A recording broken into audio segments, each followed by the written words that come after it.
Okay, Purdue fans, long-awaited recap, I think. Sorry, we're about 48 hours late on this, maybe 36, I don't know. It's the holiday season. We all had festivities to attend to, but we're here to recap what was the sixth extremely impressive win from Purdue this season. Purdue goes toe-to-toe with the number one team in the country, the Arizona Wildcats. They win 92-84. Connor Hope from Heat Check is here. Carter Elliott is here. And it looks to me as if Carter has been enjoying himself at Christmas festivities all day, so you never know what he's going to say on this one. I'm GregWaddell from Sleepers Media. Carter, I'm going to throw it to you first because now you seem upset that I said you've been enjoying yourself. Did you enjoy this Purdue performance? You picked against them. You picked Arizona. I did. And for some reason, I will never get to the point where I accept you when you hit me with facts. Like you told me that Matt Painter just doesn't lose non-conference games. I believe it was 32-0 before the last game. It's now 33-0. Honestly, I'm more ashamed of myself because I talked myself through it. I said that I picked against Matt Painter in the state of Indiana. That's a cardinal sin. Don't know why I did it. I apologize for it, but man, just an impressive game. I'm excited to actually dive into it. But I'm also not gonna apologize for this being late either because get over it. Okay, so we got things to do. Connor's been driving across the state of California. I had to go act like I liked white elephant gifts. We all have our vices that we got to attend to, so we're not sorry. Just listen to it when it comes out. I've been trying to think of a creative nickname for Purdue's backcourt, by the way, for like 3 months. What about the White Elephants? What about white privilege? Okay. All right. I was going to ask this, and we'll throw it to Connor. We did probably 15 minutes on who's the best guard in this game, and then who's the guard we trust the most in this game. Should we revisit those rankings, Connor? Yes. Yes. I mean, I think so, especially for trust. But man, Caleb Love was the only guard for Arizona that consistently looked decent out there, and even he had some issues at points. I texted this to Greg Cart. I had never heard, because I usually watch on mute. I had never heard Braden Smith's voice before the post-game interview. And I immediately texted Greg, Purdue's losing in the first weekend. It's just that. No comment. No, I was loving all the memes of Fletcher and Braden like next to Matt Painter, like at the post conference or the press conference. And they're like, yeah, when the dad is finishing up his order at Chili's and the two kids are trying to figure out like what they want off the menu, and like Fletcher's there with his full Purdue Tech fleece on and that the hat over it. But I did not have on my bingo card Fletcher going for 14 points in the first 2 minutes, causing a timeout by Tommy Lloyd and hitting the over the shoulder thumb to Pell Larson saying he can't check me. I mean, even the Purdue bench was laughing at that. I just did not see that happening. Yeah, but first of all, do you actually have a bingo card? Do I? Yeah, do you have a bingo card?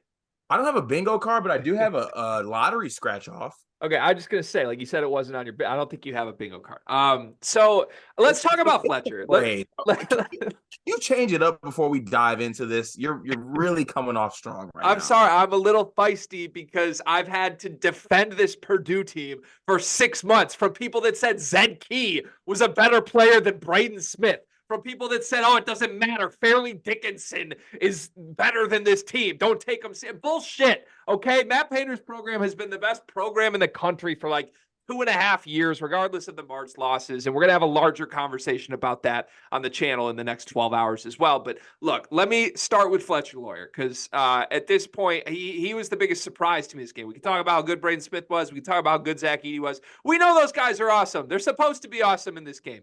Fletcher Loyer now is making himself a guy who does this in these games. And I think that's really important because Fletch doesn't always do this, but he did it against Tennessee, who was the best defense this team had played this season. And now he did it against Arizona, who's the number one team in the country, about to no longer be that. He's clearly just a big game guy, but it genuinely reminds me of like the guy like you're friends with who like maybe you hooped together years ago and then he just hasn't hooped in like 10 years. And he's a dad now, but he can pull up to the gym when he wants to, and he'll give y'all 20. Like, that's what it looks like for me with Fletcher Loyer. Connor, is he a big game guy? Like, he was bad in March. I don't get it. Yeah, he's an enigma. You never know what you're going to get from him.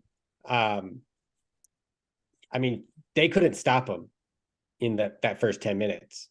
Like, it was, I don't know why they didn't go to him more, because he was just hitting shot after shot after shot. And man, I mean, it got to the point where you have Zach Edey, best player in the country. You have Lance Jones, who hasn't met a shot he doesn't like, it seems. Those were the two leading assists players in this game, because it's like, why not just pass it to Fletcher Loyer and Braden Smith to hit threes over this Arizona defense? Like, if they're doing it, why not? And so, you saw a little bit from kind of each of those guys, a little bit of fire. I mean, there were points where it seemed like Zach Edey was starting to show like true emotion on the court.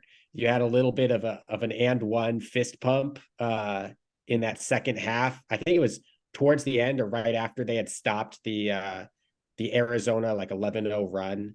And then he hits an and one over Umar Ballo and like kind of says, count it. And there was yelling.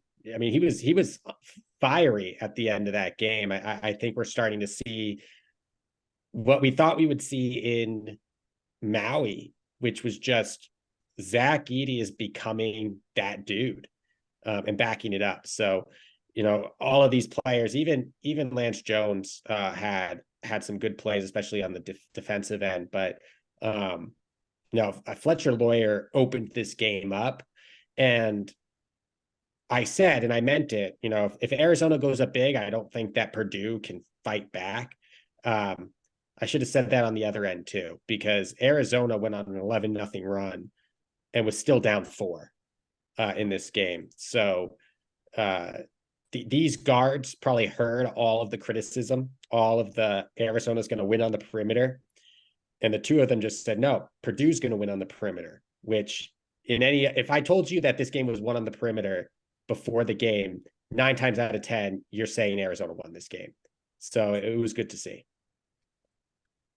Yeah, I think that was the thing that's most impressive to me, and you gave me a good transition here, Connor, and a good thing to piggyback off of, is the fact that the Purdue guards, to me, rose to the challenge. Because, like, myself included, you go back and look at the preview that we did, there was I was skeptical that the Purdue guards would be able to step up and hang with the Arizona guards, because I thought the Arizona guards were very tough. I thought they were very steady. I thought they, had more of them as far as depth wise to throw at them. I trusted those guys more.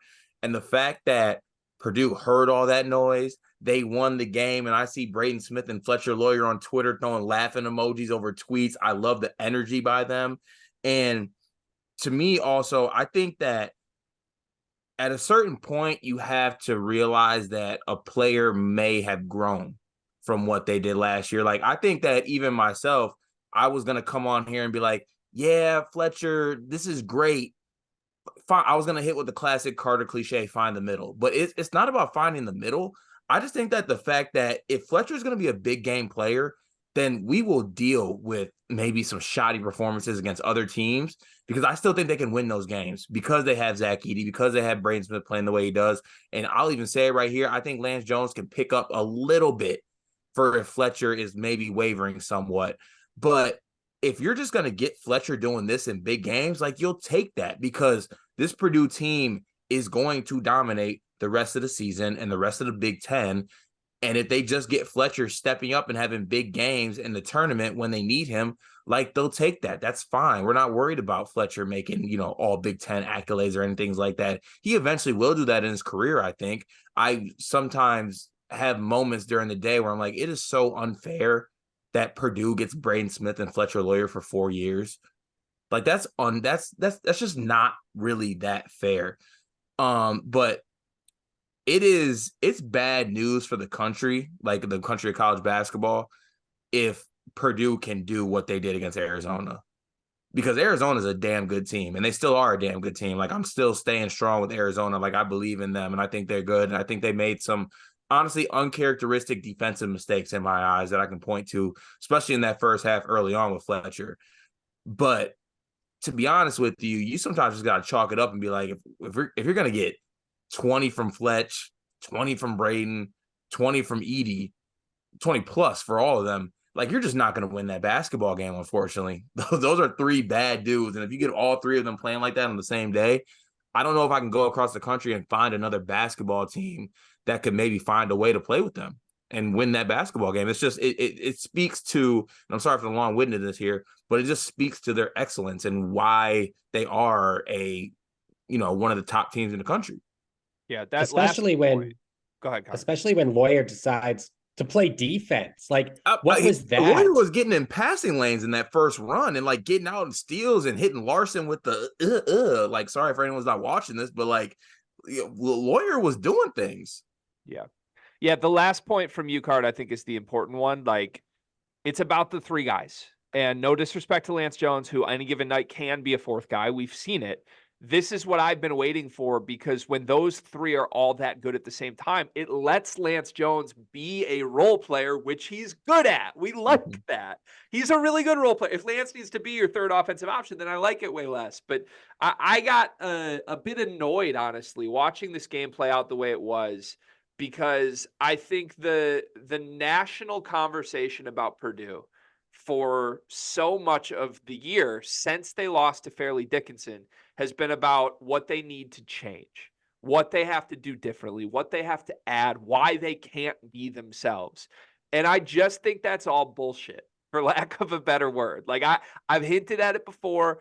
You don't need to change a thing from a team that won 29 games last season and won 2 Big Ten banners. You just don't need to do it. They were one of the best teams in college basketball. They're not losing to bad teams in March because of how the program is built. Like, it's just not it. Shit has happened.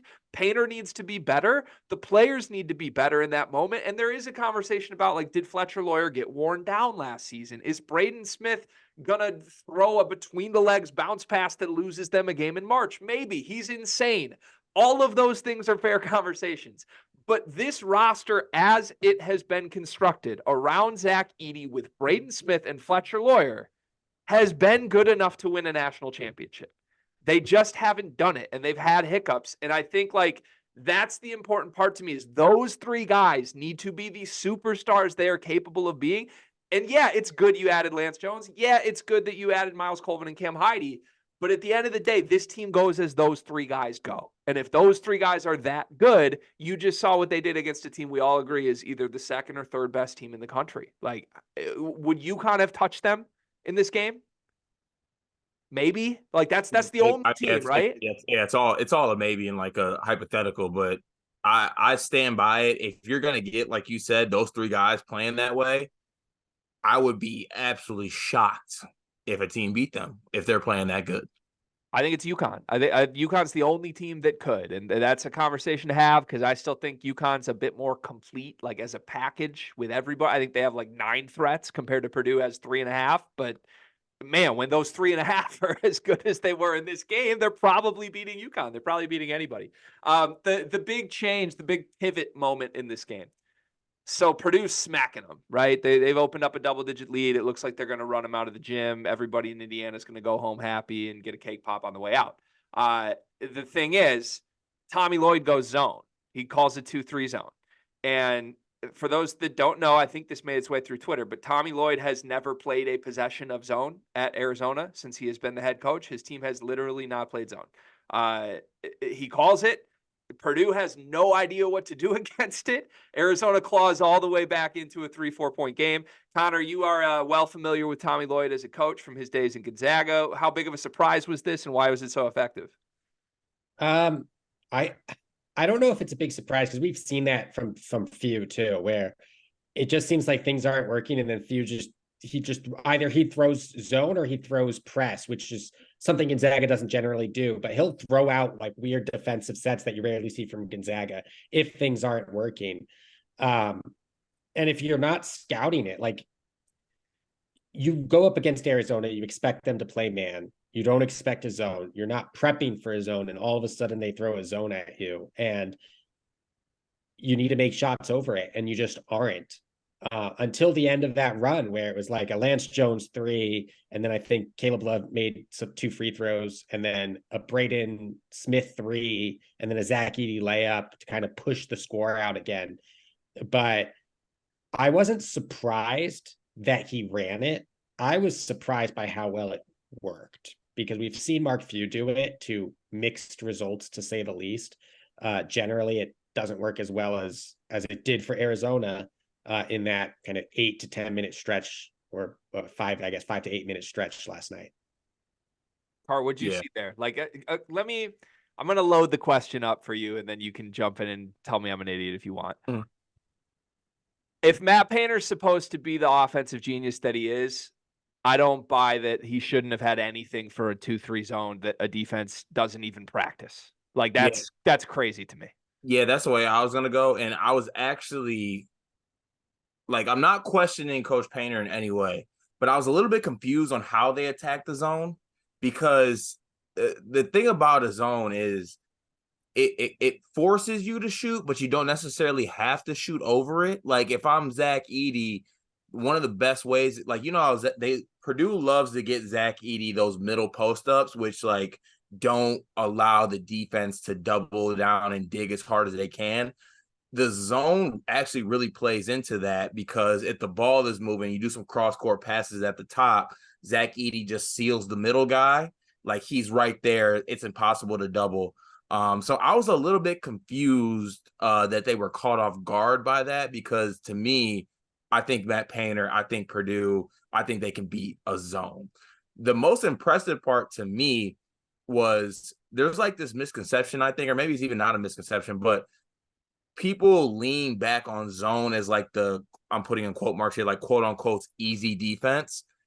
It takes a lot of guts for Tommy Loyer to just throw a zone out there out of nowhere, because zones aren't easy. People think zones are easy because it's like, oh, throw the big man in the middle, throw the 2 forwards on the bottom, 2 guards on top, get your hands up, be active, do all that. There's like so many principles and rotations that you have to do to like make the zone effective. And I was truly impressed that they did that, because at least I'm not a ball watcher of traditional like Gonzaga teams or something like that. Like, I watch the games, but I'm not saying I'm tied into them like typically they are, but I've never seen them like play zone or an Arizona team play zone. So it was, Greg, I always say I'm a big fan of the, we're zigging, let's throw a zag in there.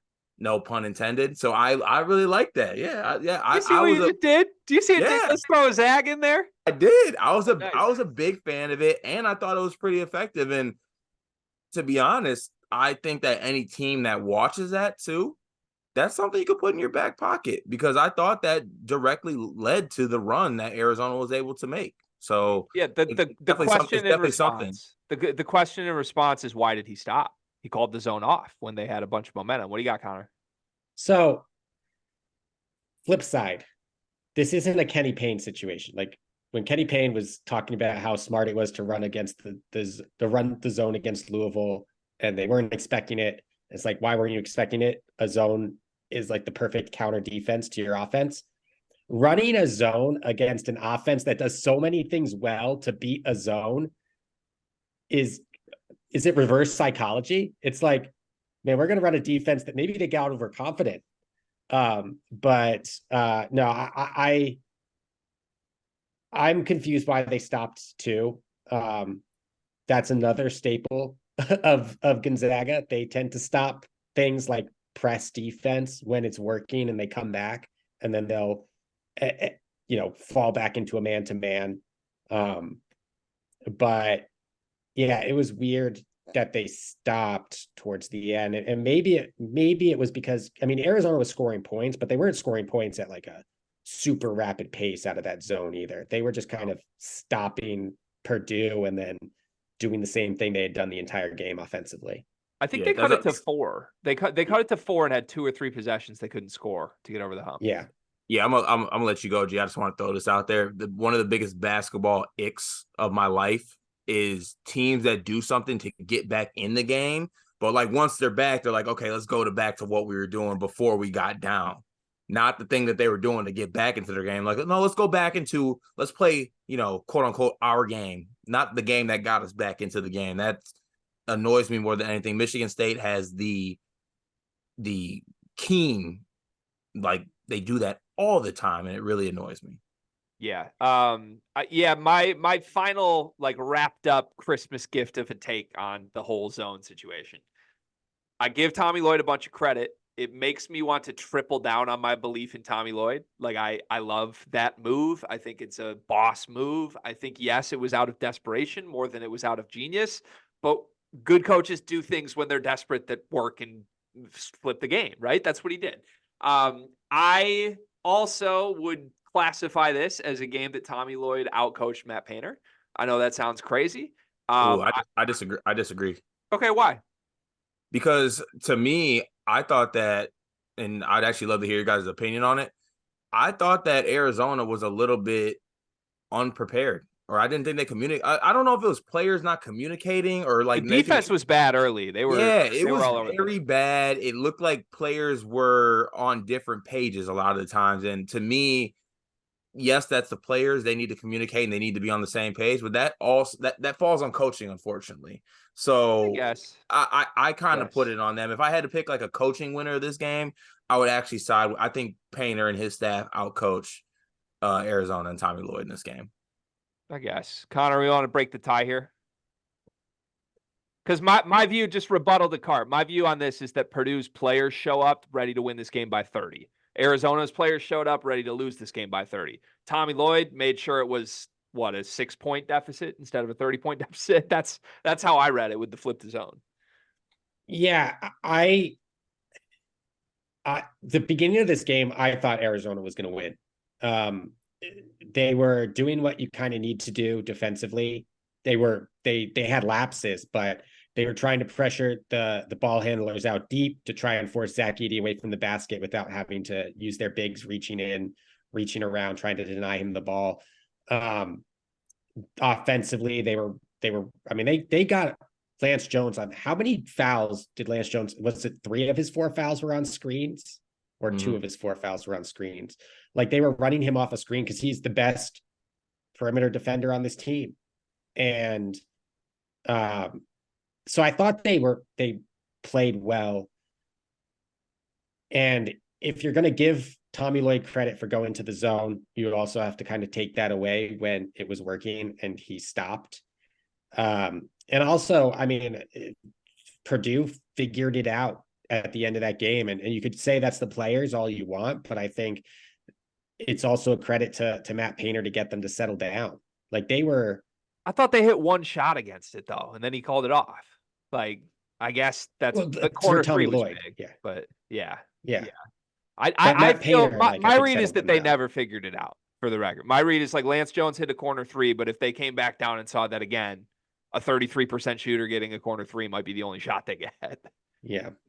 So I don't know. It just, look, as much as I've out loud praised Purdue, and I think it's all warranted, I think it's fair.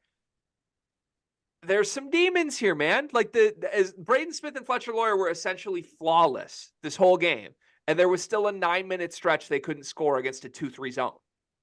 What? They're both 40-50% shooters from 3 this year. Like, and the whole issue in March last year was confidence in shooting. So I don't know what to do. This was literally the best version of them we've ever seen. And there was a 9-minute stretch where they let Arizona erase the deficit because of confidence shooting.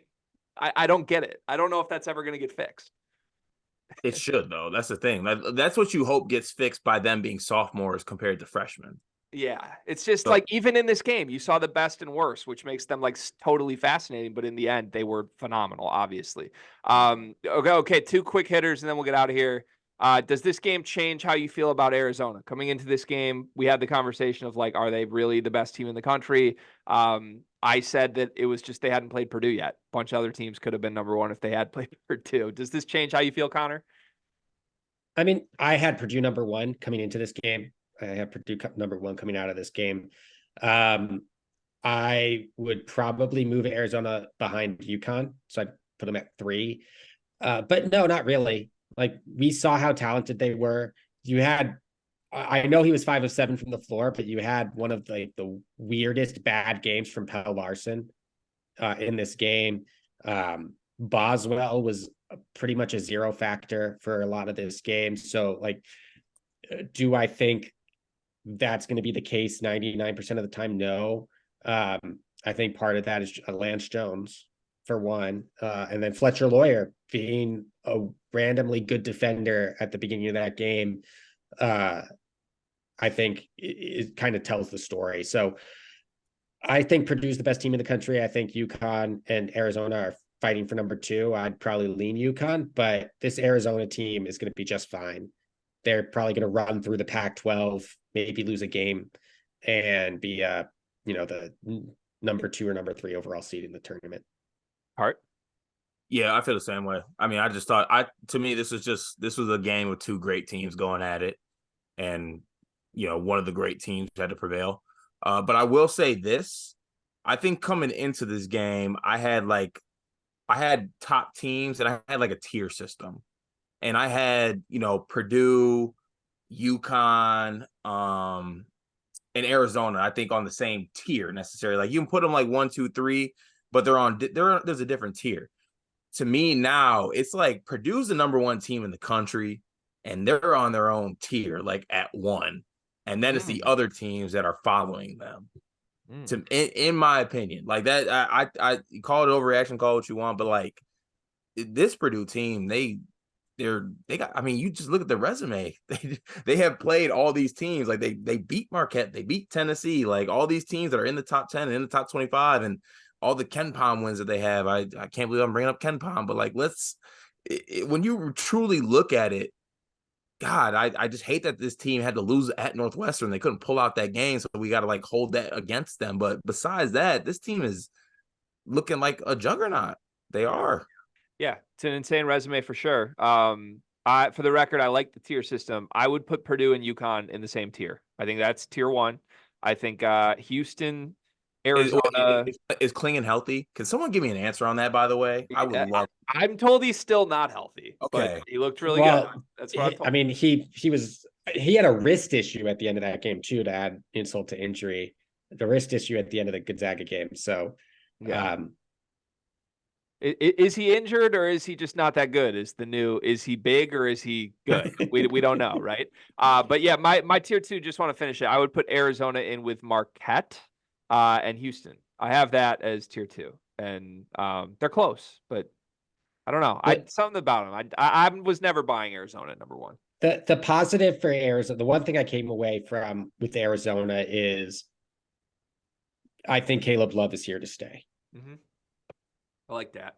I think like that's that true. too. I think that's true. Okay, final 2 Purdue questions. Rapid fire. Give me 1-word answers. Braden Smith is a top blank point guard in the country. Answer that, Carter.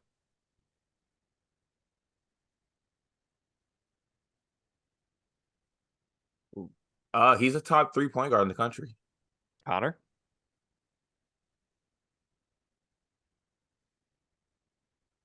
Um, 12. Wow. Oh, Yeah. no, now it ain't rapid fire. We need names.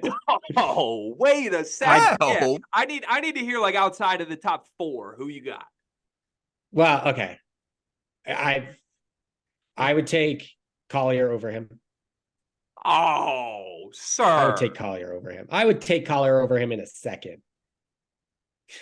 On a team trying to win a title or a team trying to make the tournament? No, I want to hear other names. I'm not upset at that. I'd like to hear some other names. Kolek, I'd take over him. Okay. What does Kolek do better than Braden? I hear Kolek. Obviously, that's a name, but actually, like, what does he actually do better than Braden? Finish games, because even at the end of this game, like Braden Smith made some plays, but like we said, there was a stretch in the second half where he wasn't playing well. There was a stretch against Marquette where he wasn't playing well. There was a stretch against. No, hey Connor, this is the real test right here. You don't have Dwan Harris ahead of him, do you? No. Okay. All right, we're okay. I'll let you keep that 12. I'll let you keep that. But I'm hedging that. Like, I'd put him in a group of like 4 to 12. Like, I think there's quite a few good point guards out. Boo Buie, I'd have over him. So I think he's not in my top 3. Mhm. He could be anywhere from 5 to 8. I just haven't thought about it. Yeah. So Okay. maybe top 8. Yeah. But I don't want to leave people out, but the ones that come to my mind first that I would take, like I'm taking Kolek over him still. I'm taking Tristan Newton over him. Yep. I'm probably taking. Are we taking Boo Buie over him now? I don't know. Like I think Braden might be ahead of Boo in my eyes. Now that's the thing. I still might take, I still might take Love over him the way we've seen, if we're calling Love a point guard. Which True. That's okay, but Braden Smith is better than Zed Key, right? Are we sure about that? I'm just saying, like me and Greg always talk about it. We went through inside the hall, the assembly hall, and the Michigan blog plays. They do like a 25 top players. Braden didn't make it. And that's crazy. And that looks crazy. I mean, and we thought it was crazy at the time, but I'm just glad that he's been actually playing well and it can actually, solidify that was blasphemy by them. Greg's upset right now. I can see it. I've been stunned into a silence at the idea of him being top 12, gentlemen. Like, okay. Can I go here? Can I go here? Braden Smith's the best point guard in the country. Let me say he's not better than Tristan Newton right now. Let me say this. Okay, I'll discuss Newton. That's the one name I'm willing to hear. You want to talk Braden Smith versus Tyler Kolek? You want to talk Braden Smith? I'm taking. Oh no, sorry. Did I say Collier? I meant Stevens. Sorry, okay, that's less blasphemous. Yes. Connor, that is a massive mistake, sir. So here's the thing is that Greg and I were talking about this USC Auburn game that we're not going to recap because there's no point to it. And I have notes in front of me on it, and my wires got crossed. That's okay. That's less. Just let's do like Tyler Kolek. Regardless of what we say, I think most people would say Tyler Kolek is the best point guard in the country. His numbers as a senior are practically identical to sophomore Braden Smith, except, oh, by the way, Braden Smith plays with a National Player of the Year, and Tyler Kolek's the first option on his team. So in theory, Kolek should maybe score more than Braden Smith does, maybe, but he does. I see the opposite of that. If you want to say the assist numbers are juice for Braden, that's fine. But not even assist numbers. I hate to hold it against Braden, but it is true that part of the factor that he is good is because he is not the top option on a scouting report for night. Here's where I think this is garbage. Here's where I am with Braden Smith. Braden Smith's just small. Here's where I am with Braden Smith. I struggle to decide whether I'd take Braden Smith or Jamal Shed. No, I'm taking Braden. This is getting so bad, fellas. I'm sorry. Defensively, though, like all around point guard, are you taking Shed or Braden? Like if you need them on both ends of the floor. I'm not the person to be on this call. I'm taking Braden without hesitation. Jamal Shed conversations. I'm sorry. No, I'm just taking Braden without hesitation. I just am. I think what he does well. Are there deficiencies in spots? Yes. Do I get nervous when it's a close game late and he wants to make a highlight play? Yes. Also, did he make the highlight play with the bounce pass between his legs? Yes. Like Braden Smith has extreme levels of shit to him. I think he has made the mental jump, even though the Northwestern game was weird. Like the numbers are just ridiculous. Like I had to add the Didic in there, not just ridiculous. He's absurd. He is shooting 48% from 3 on 4 attempts a game. Like the shooting's real, okay? The pull-up jumpers, 2s from the elbow when people go under, real. 6.7 assists puts Tyler Kolek's 5.9 to shame. I just think he's a monster. I think he's the best point guard in the country. He's the guy that I would take more than anybody on earth. I will hear an argument for Kolek. I will hear an argument on Tristan Newton. That's it. I don't at minimum he's third. What about Doug? He's better than Doug. He's way better than Doug. I was wrong, okay? I was way wrong. Doug was just hot and scoring 30 a game for like 2 weeks. It was fun. Jamal Shed has like a top 5 assist rate, like 6.4 assists and a top 15 steal rate on a team that can't shoot. Don't forget that Purdue was one of the worst shooting teams in the country last year, but suddenly they're making shots with Braden Smith running the show, getting them shots. Wasn't he running the show last year? Yeah. But now they're making shots. He got better. So him running the show leads to shots being made? He got better. Did he not get better? Oh, he 100% get better. This Honestly, this season has unfolded exactly the way I'd like it to. I had some takes that aren't going so well right now. I said Elliot Cadeau would be the best freshman point guard in the country, and that's gone to shame. But I can hang my head on the fact that these guys would make the sophomore leap, and him and Fletcher have done that. All right. I mean, I'm in shambles. I'm not gonna lie. We have like 9 other recaps to record. I'm just in shambles. Yeah, Okay, that top 12, let me that go top through. 12 did hurt, Connor. I'm sorry. He's let me go top through. 10 certified. 6th. Okay, 6 is fine. We'll 6? Yeah, I'm not nearly as mad at 6. I'm still fighting it though. Like I'm maybe looking for a red-eye flight tonight to meet you in a parking lot of a grocery store of your choice in California. I'd go Kolek, Stevens, Newton for sure over Braden Smith. I'm sticking with Caleb Love over Braden Smith. Love's crazy. Also, Love's not even the point guard on his team. He should be disqualified for that. Yeah, true. I'd go that. We can do, if we want to do Caleb Love versus Fletcher Loyer, we can have that conversation. But all right, that's an easy choice, right? This is enough Purdue slander on a show where they look dominant against one of the best teams in the country. I thought I was coming in as the Purdue skeptic, and here we are. Braden Smith. By the way, Braden Smith keeps receipts, so somebody's going to clip this and send it to him, Connor. I just want you to be prepared. You're going to get like an Instagram caption that says "top 12 ... after they who do they play next? No, hold on. Braden Smith dropping an Instagram caption talking about they never gave me hope.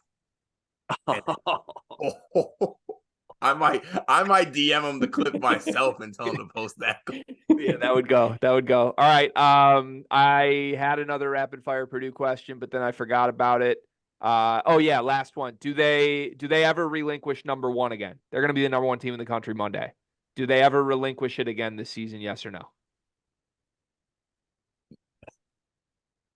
Oh, We're going into Big Ten play. They're highly likely to win 15 games minimum in Big Ten play. We think they're a clear tier ahead of everybody else. Houston's still undefeated. They could win a lot of games. UConn 1 loss, but right on Purdue. I think they will relinquish it one more time. Okay. Connor? Are you thinking like maybe like a Big Ten close game, like UConn dominates? I don't know. No, I'm thinking like if they drop on the road to Wisconsin or Illinois, will they have enough gap between them and number 2 to withstand that, is what I'm trying to think through. And because of the way UConn's schedule rolls out, I think they relinquish it because UConn's schedule's backloaded. So I don't know if they lose before Purdue loses again. Yeah, it's gonna be close. So maybe, but like, I just think they're too good. Like they could go through and lose to Illinois or Wisconsin, and unless UConn is still a 1-loss team when that happens, I'd probably keep Purdue at number 1. So, yeah, I'm looking at their schedule. I mean, they got Illinois January 5th. That's big. Obviously, it's in Mackey. Outside of that, they are not going to play a team that will for sure be in the NCAA tournament until February 4th when they go to the Kohl Center to play Wisconsin. Like there's not even a top 40 team on KenPom that they play after Illinois until February 4th. Like this could be a lot of wins, or it could be a bad loss where they end up relinquishing it. I lean that they do give it up. I think either UConn or Houston will be right on their heels for a long time. And the moment Purdue loses, the poll will do the poll thing where you have to name a new number 1 when a team loses. But I will be shocked if this Purdue team is not the number 1 overall seed at the end of the season. That's where I'm at with the Boilers. Gentlemen, this was fun. Appreciate you. Purdue fans, sorry we made you wait for it. That's Connor Hope from Heat Check. That's Carter Elliott from Sleepers Media. My name is GregWaddell. We'll be back. Purdue has another game Thursday this week. We will have a preview for the Jacksonville game on the channel. If you enjoy these videos, make sure you show some love. Jump in the comment section. Let us know that you like them. Click subscribe so you don't miss any of them. Have a great night, everybody. We'll see you later this week.